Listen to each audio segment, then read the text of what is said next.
Kita orang Islam diajarin bersih sebelum sembahyang, cuci semuanya. Saya bilang lu 2,5. Gue 10%, bukan berarti gue jorok. Disucikan oleh darah Yesus. Pasti bayar perpuluhan dia. Puas banget dia seminggu sekali. Gak usah cuci-cuci, ya kan? Gak usah bergerak-bergerak. Loh, kita kan bayar 10%. Makanya kita kebaktian tenang aja. Ya kan? Paling berdiri nyanyi tempat santai. Ya kan? Tapi kok 2,5, setengah mati.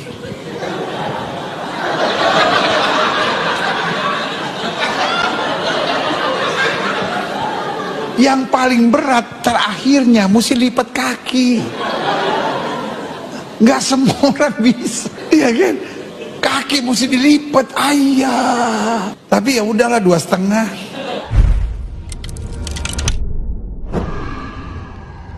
Assalamualaikum warahmatullahi wabarakatuh. Waalaikumsalam warahmatullahi wabarakatuh. Ya, Bung Alfian, kali ini ada hal yang menarik nih, Bung Alfian. Sebetulnya banyak diposting oleh media-media, cuman saya tertarik dengan apa yang diposting oleh Trial TV, Bung Alfian.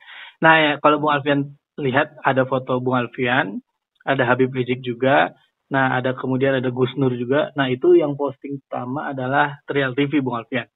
Nah, jadi kan ada seorang pendeta yang bisa kita sebut menistakan agama atau merendahkan ajaran Islam, Bung Alfian. Nah, kemudian banyak, Bung Alfian, yang muncul dengan kalimat, loh, justru ini Ustadz loh, Bung Alfian. Saya malah melihat ada satu Ustadz yang anak muda yang sedikit terkenal dari Jogja, Bung Alfian. Dia sampaikan, loh, jangan salahkan Gilbert dong. Salahkan yang memviralkan. Kita juga nggak boleh gini. Kita kan juga suka membahas tentang agama lain di masjid kita. Begini-begini, dan ada pembelaan lah gitu. Nah, kemudian Trial TV menuliskan dulu Habib Rizik juga di penjara karena ceramah di masjid, Bung Alfian. Kemudian ada Ustadz Alfian Tanjung mengingatkan hal ini dan itu juga di masjid, Bung Alfian. Kemudian ada Gus Nur juga ceramah di masjid, dan itu semuanya di hadapan kalangan sendiri atau internal umat Islam. Kemudian yang memviralkan aman-aman saja. Nah, ini kan kurang ajar nih, Bung Alfian. Ketika pelakunya orang kafir, yang orang Islam pun sibuk untuk membelanya. Nah, ini fenomena ini bagaimana respon awalnya, Bung Alfian? Silakan. Ya, Gilbert harus ditangkap. MUI Anda tidak punya hak untuk memaafkan dia tanpa menjelaskan kenapa dimaafkan. Pemaafan bukan berarti menghentikan proses hukum. Saya mau tanya, Pak Anwar Abbas, benar Bapak sepakat dengan maaf-maafan yang disampaikan itu? Saya mau tanya pada Pak Muhyiddin Zainuddin, apakah Anda juga Muhyiddin Junaidi, apakah juga Anda setuju? Saya nggak yakin itu. Nggak ada cerita Gilbert ini harus ditangkap karena dia sudah berulang-ulang. Sudah berulang-ulang dari hitungan tahun yang lama. Saya punya pengetahuan dari beberapa kawan-kawan mu'alaf, dan memang dia terus-menerus menghina, menghujat, dan sebetulnya ingin katakan, lo yang sholatnya sehari 5 kali aja, nggak sanggup ngadepin kami yang cuma ibadahnya cuma bukan sekali. Nggak ada orang yang tidak punya huruhuddin ya. Ketika agamanya dihina, dia malah nyalahin kita sendiri. Coba lihat umat Islam minoritas yang ada di berbagai daerah. Dan saya ingatkan ke seluruh kaum muslimin, kita ini udah mayoritas selalu disalahkan dan dikalahkan. Bayangkan apa nggak cukup, saya sampai harus mengulang. Sampai hari ini lebih dari 3.000 ustadz, ulama-ulama kita dalam penjara. Betul. Apa kalian nggak tahu? Saya tahu di dalam saya. Saya punya kesempatan ngobrol dengan para lapas, para sipir penjara, para kalapas. Dan mereka juga sama. Kami tidak bisa menolak, Ustadz. Jadi dari ujung Aceh sampai ujung Ternate Irian itu, ribuan ulama-ulama ustadz dalam penjara sampai hari ini. Kesalahan mereka tidak jelas. Rezim anti-Islam ini telah berbuat.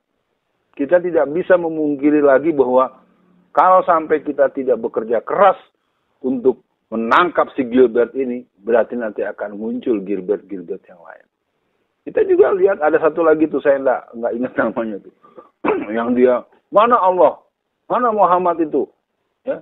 Dan penghinaan-penghinaan itu terjadi berulang-ulang dengan orang-orang yang berbeda-beda. Itu dalam ilmu hukum. Nggak perlu delik aduan. Nggak perlu kita ngadu, tangkap dong polisi. Kenapa Anda begitu marah ketika nanti ada seseorang tokoh Islam mengkritik agama lain lalu Anda anggap itu sebagai bentuk penistaan agama? Ya, sementara orang-orang Kristen ini juga pertanda bahwa umat Islam ini nggak dianggap. Itu mungkin kritik buat kaum muslimin. Kita tuh nggak dianggap. Kenapa? Karena dia tahu kita gampang disogok. Karena dia tahu kita pengecut. Saya harus katakan dengan terbuka. Udahlah, Anda nggak usah saling menyalahkan sesama kita. Kita harus jujur bahwa kita ini mayoritas tetapi bermental minoritas. Kita ini mayoritas tapi tidak percaya dengan identitas. Kita mayoritas tetapi kita membiarkan sebuah tindakan yang membuat kita tuh ditindas.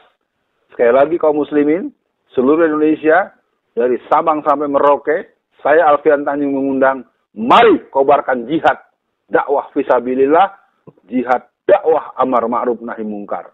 Ini harus kembali dihidupkan kembali. Ya. Begitu, Bu. Ya, Bung Alfian, yang unik kan nih dari pimpinan Komisi 8 DPR nih, Bung Alfian. Minta laporan polisi ke Pendeta Gilbert di stop. Ini kocak nih, Bung Alfian. Hanya karena si Gilbert sudah sowan ke Yusuf Kala. Kan yang dihina ajaran Islam, minta maafnya sama Allah lah. Nah, gini Bu Alfian. Jadi mungkin untuk akhir sesi kali ini, kita kan kalau saya berpikiran gampangnya gini Bu Alfian. Kalau Gilbert mau dibebasin, ganti rugi dulu dong. Dulu Ustadz Alfian Tanjung, Habib Rizik, Ustadz Munarman, semua itu dulu di penjara berapa tahun, berapa kerugian miliarnya, kerugian namanya, baru Gilbert bebas. Kalau saya mikirnya gitu. Kalau itu mah enak bener giliran orang kafir, masa harus jadi Kristen dulu Bu Alfian?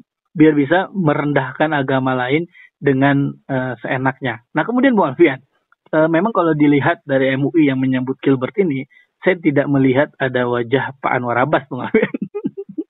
Nah kemudian konteks MUI memaafkan, saya lihat karena katanya sudah mengetahui niat dari Gilbert itu, Bu Alfian. Jadi si Gilbert itu mungkin bermulut manis di depan MUI dengan niat begini dan begitulah kira-kiranya. Tapi kan yang namanya penistaan agama, benar yang Bu Alfian sampaikan tadi, dia itu nggak perlu dilaporkan. Harus polisi langsung nyamperin dia, nangkep. Karena ini bukan delik aduan ya Bu Alfian. Nah, jadi mungkin untuk akhir sesi kali ini, apa pesan Bu Alfian terhadap umat Islam nih Bu Alfian? Agar yang tadi Bu Alfian sampaikan, tidak mudah disogok. Kemudian tidak mudah melupakan. Juga tidak mudah memaafkan tanda kutip. Ya kalau dia salahnya ringan, ya kita maafkan. Tapi kalau sudah menodai, ya saya tetaplah melihat Bung Alfian, apa yang disampaikan Gilbert itu adalah karena mungkin ajaran agamanya tidak sesempurna Islam Bung Alfian. Makanya dia teriak seperti itu. Tapi kan tetap ini dalam hukum di Indonesia ini semuanya harus sama di mata hukum. Jadi untuk closingnya apa pesan Bung Alfian agar beliau tetap diproses hukum dan laporan polisi jangan sampai dicabut lah. Gitu Bung Alfian, silakan. Ya Komisi 8 kenapa nggak suruh cabut laporan buat Gus Nur? Mana nggak suruh cabut buat Bapak Farid Okbah? Saya ingat Komisi 8 itu partainya partai yang berbasis Islam kok ketuanya. Jangan mentang-mentang lu ketua Komisi 8. Ya jelas, tidak ada cabut-mencabut dan saya bermohon kepada seluruh teman-teman yang punya otoritas urusan hukum ini agar membuatkan laporan dan berbagai daerah, ayo buatkan laporan ini dan polisi wajib untuk menindaklanjuti. Itu yang pertama. Yang kedua, saya ingin memegang omongan Bung Kameramen.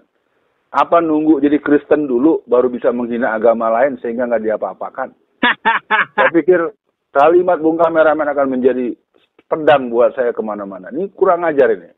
Tapi bagi para masyarakat, pemirsa, saya Alfian Tanjung mengingatkan, kelompok Kristen memang sudah sampai kepada penuaian menguning 2020. Mereka sudah mempersiapkan 200.000 pemuda Laskar Kristus. Kenapa Anda hanya menuduh kelompok Islam dengan teroris-teroris? Buat Bung Kameramen dan pemirsa, ada yang namanya Blueprint 2045. Ini merupakan hal yang mengerikan. Jadi gerakan kristenisasi ini karena tidak pernah dipersoalkan secara serius, dia sedang melakukan satu hegemonik dan mereka sudah mematok bahwa umat Islam ini di tahun 2050 itu hanya tinggal 60%. Nah, mungkin karena waktu kita tidak cukup panjang, saya punya kemampuan untuk menjelaskan konsideransinya apa, kenapa, dan bagaimananya. Kata kuncinya buat seluruh masyarakat, Gilbert ini harus ditangkap. Gilbert salah satu laskar Kristus yang dia telah melanggar Undang-Undang 156A, pelecehan agama. Sekali lagi, Bang Munarman, Aziz Yanwar, dan seluruh termasuk Prof. Egy Sujana, Damai Hari Lubis, ayo si Gilbert ini dilaporkan sebagai penutup. Seluruh masyarakat, mari sadari, rezim ini rezim anti-Islam. Dan kita tidak pernah takut dengan mereka karena darah jihad para pendahulu kita. Pangeran Diponegoro, Tuanku Imam Bonjol, Sultan Hasanuddin tetap akan bergegas jihad fisabilillah membela adinul Islam, izul Islam wal muslimin. Selamat beraktivitas. Assalamualaikum warahmatullahi wabarakatuh.